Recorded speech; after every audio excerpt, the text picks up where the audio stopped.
Hola chicos y chicas queridos, muy buenos días.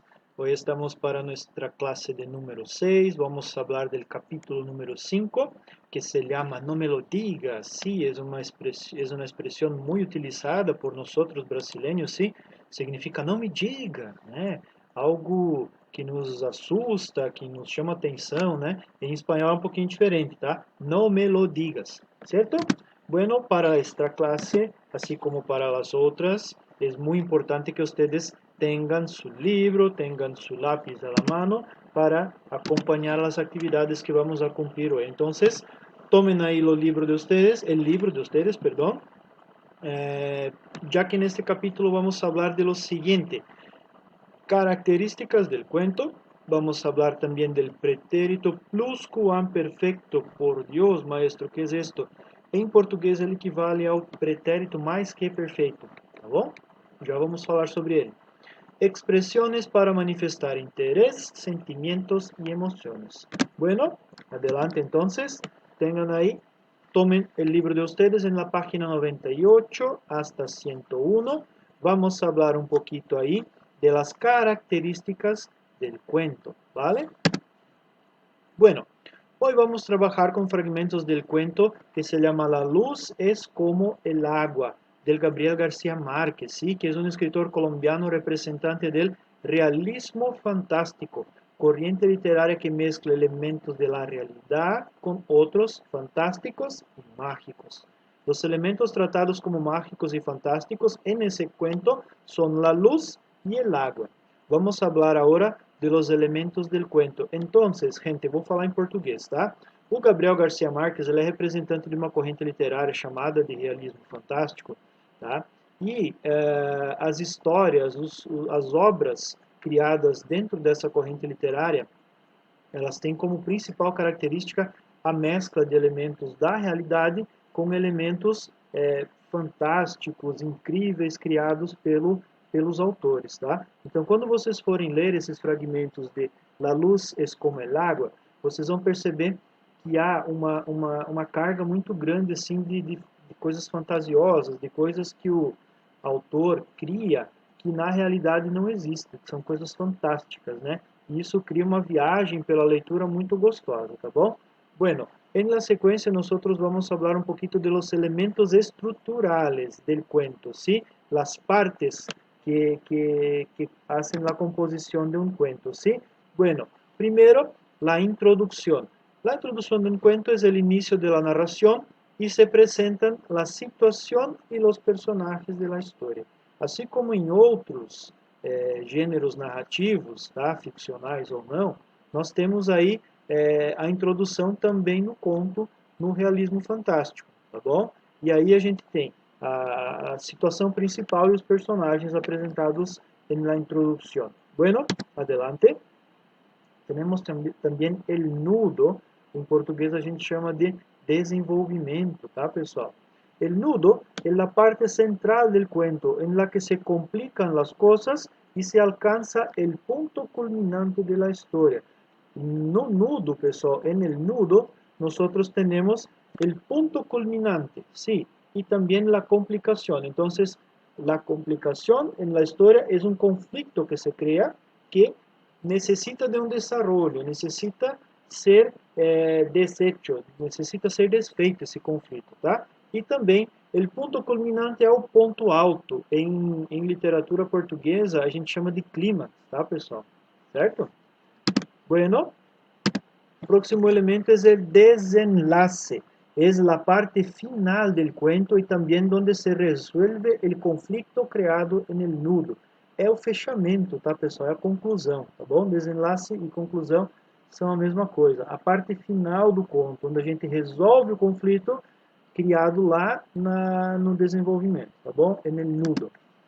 Narrador. ¿Quién es el narrador? Lo que cuenta la historia puede ser en primera persona y ahí llamamos de narrador personaje porque participa de la historia, o también puede narrar en tercera persona y ahí llamamos de narrador observador porque apenas mira los acontecimientos, ve lo que está pasando y cuenta la historia. Entonces, dos tipos de narrador: en primera persona el personaje o en tercera persona el observador. Tenemos también el ambiente. Se refiere al tiempo y lugar donde se pasan los hechos de la historia, el ambiente donde ocurre la narrativa de la historia. Los personajes pueden ser seres vivos o cosas con características específicas. En el realismo fantástico tenemos ahí este tipo de cosas, ¿sí? Podemos tener características, personas, seres vivos, animales o cosas también con características específicas, seres inanimados ganando vida, por ejemplo, ¿sí? La acción es un elemento fundamental y quizá lo más importante del cuento, pues son los hechos o sellos feitos, los acontecimientos de la historia. Y ahora es contigo, ¿sí? Haz la lectura de los fragmentos de La luz es como el lago de Gabriel García Márquez y contesta las actividades que están ahí en la página 98, 99 y también en la página 100. Después al final nosotros vamos a hablar de esto, ¿sí? Bueno, a continuación vamos a hablar también del pretérito pluscuamperfecto, allá en la página 102. Estoy acá con el libro, ¿sí? Para acompañar mejor con ustedes, ¿sí? Como yo he dicho en el empiezo de la aula, no comecinho da nossa aula de hoje, de la clase, ¿sí? El pluscuamperfecto equivale ao pretérito mais que perfeito do português, tá bom? Tanto que o uso é igual, é bem igual ao do português, tá bom? Que uso é, maestro? El pretérito pluscuamperfecto es utilizado para narrar una acción anterior a otra, una acción pasada, perdão, anterior a outra, também passada.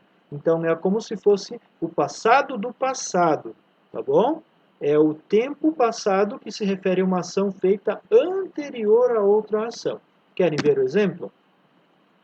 Cuando llegó de la escuela, acción pasada, su madre ya había salido para trabajar, acción anterior. Entonces es una acción pasada y una acción más pasada aún, podemos decir así, ainda mais pasada, uma ação que aconteceu antes, tá bom? Entonces, voy a repetir. Cuando llegó de la escuela, que es una acción pasada, su madre ya había salido para trabajar, una acción anterior. Bueno, entonces el pluscuamperfecto estaría acá, ¿sí? Había salido, ¿cierto? Bueno, ¿cómo se forma este pretérito, maestro?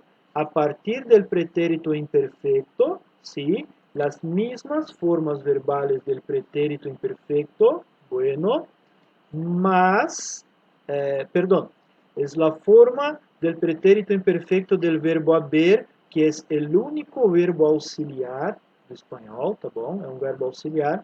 El verbo haber, que queda así. En la primera, segunda y tercera persona del singular, había, yo había, tú habías, él, ella había, ¿cierto?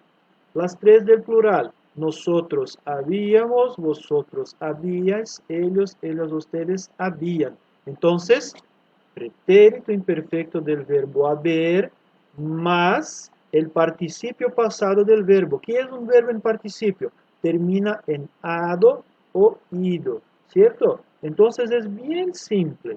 Bueno, pretérito imperfecto del haber más participo del verbo que usted va a utilizar en pasado, ¿cierto? Mira el ejemplo. Volvemos de las vacaciones, pasado, y percibimos que habían robado nuestra casa, una acción anterior a la acción de nosotros volvermos de la casa. Vou explicar em português, tá? Estamos voltando de férias, perdão, volvemos de las vacaciones, tá? Isso acontece em um determinado ponto do passado. Mas aí roubaram a nossa casa, e a nossa casa, o roubo da nossa casa aconteceu anteriormente à ação de voltarmos das férias. É aí que entra o pretérito mais que perfeito, ou, em espanhol, pluscuamperfecto. Refere-se a uma ação realizada antes de outra ação no passado. Ambas as ações realizadas no passado, tá? Então aqui eu destaquei, tá? Imperfecto del verbo auxiliar haber, está aqui, certo? Habían, ¿tá? Habían, ¿quién? Ellos, no sé quién. Entonces, ellos está acá, ellos, ellas, ustedes, habían, ¿sí? Entonces, habían robado, verbo robar, en participio pasado. Entonces, robado, ¿cierto? Robar es un verbo que termina en ar, primera conjugación, entonces, ado. Segunda y tercera conjugaciones, verbos que terminan en segunda y tercera, participio queda ido. Entonces acá, robado nuestra casa. Otro ejemplo, vivía, ¿quién? Vivía, mira acá, vivía él. Vivía en la ciudad donde había, bueno, verbo auxiliar haber, había sido, del verbo ser. Entonces, mira que termina en la segunda conjugación, termina acá el participio ido, sido alcalde. Vivía en la ciudad donde había sido prefeito. Bueno, adelante. Ahora vamos a hablar un poquito de las expresiones para manifestar interés, sentimientos y emociones. Allá en la página 106. Esto acá también es bien interesante, chicos. En español, así como en portugués, utilizamos varias palabras y expresiones para manifestar distintos estados de ánimo, interés o sentimientos. Las principales expresiones son, para sorpresa, anda, es increíble, no lo puedo creer, no me lo digas, es la expresión que nombra nuestro capítulo, ¿sí? No me lo digas. Ah, sí, de verdad. Bueno, esta es para sorpresa. Ahora para alegría. Me alegro mucho. Qué bien, qué bueno, qué suerte. Para pena o decepción. Qué mala suerte, qué lástima, qué pena, lo siento mucho. Para interés o continuidad, sí, para manifestar interés o continuidad, por supuesto, pero ¿cómo fue? ¿Qué pasó? ¿Y qué? ¿Y entonces? ¿Y luego? Te entiendo, sí, todas estas para expresar interés y continuidad. Bueno, queridos, ahora las actividades de la página del capítulo 5, perdón, ustedes van a cumplir las de la página 98 a 101, ¿sí? Ejercicios 1 hasta 9 para hablarnos del cuento, ¿sí? Después en la página 102 para hablar del pretérito pluscuamperfecto, las actividades A, B y D, ¿cierto? A, B y D. Después, en la página 106, para hablar de las expresiones para manifestar interés, sentimientos y emociones. Gente, una diferencia de las clases pasadas para la clase de hoy, bueno, es que ustedes ya van a salir de la clase con la actividad obligatoria de la semana, ¿cierto? Yo no puse acá la obligatoria, no escribí la obligatoria, pero la actividad obligatoria de la semana es esta, de la página 102 y 103, perdón, ejercicios A, B y D.